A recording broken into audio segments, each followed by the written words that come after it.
Goeiedag almal, ons gesels nog steeds oor God en jy. Ja, jy met die Here saam met jou is 'n oormag teen die vyand.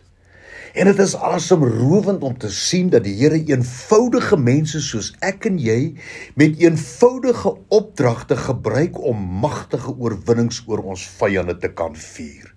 En nou, vandag, musiek en sang tot eer van die Here. 2 Kronieke 20 vers 1 tot 3.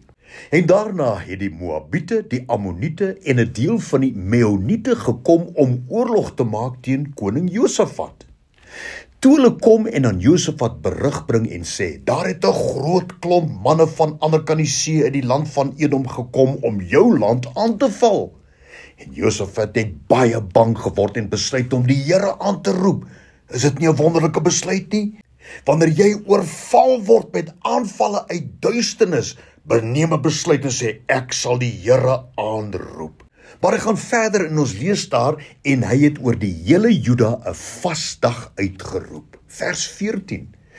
Toe kom die gees van die Here daar op Jahasiel, die seun van Sagaria, en hy het gesê, luister al julle mense en koning Josafat, die Here sê vir julle, en dis wat die Here ook vandag vir elkeen van ons sê, moenie bekommerd of verskrik wees vir hierdie groot menigte nie, want dit is nie julle oorlog nie, maar dit is God se oorlog. Nou, ons weet wat die opdrag van die Here was, dat hy net die weermag moet uitstuur met al die lofprysing, die leviete voor met liedere en ramshorings en musiekinstrumente en aanskou, sê die Here, die oorwinning wat ek vir julle sal verstellig. Toe het Josafat besluit om manne op te stel, man en vroue, wat voor hulle sal loop en liede sal sing tot eer van die Here. In vers 22. En op die oomblik toe hulle begin sing, loof die Here, want sy goedertierenheid is tot in ewigheid, het die Here 'n hinderlaag opgestel teen Ammon, Moab en die mense van die gebergte Seir wat teen Juda gekom het, sodat hulle verslaan is. Wow!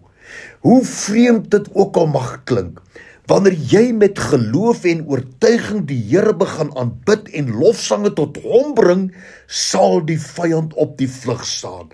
Moenie vreesbevange terugdeins nie.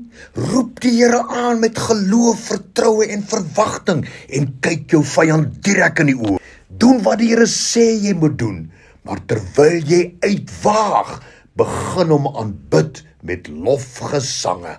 Psalm 34 sê die woord van die Here, kom loof die Here, o alle knegte van die Here, hef julle hande op na die heiligdom en loof die Here. Kan jy sien, die Here saam met jou is 'n oormag teen jou vyande.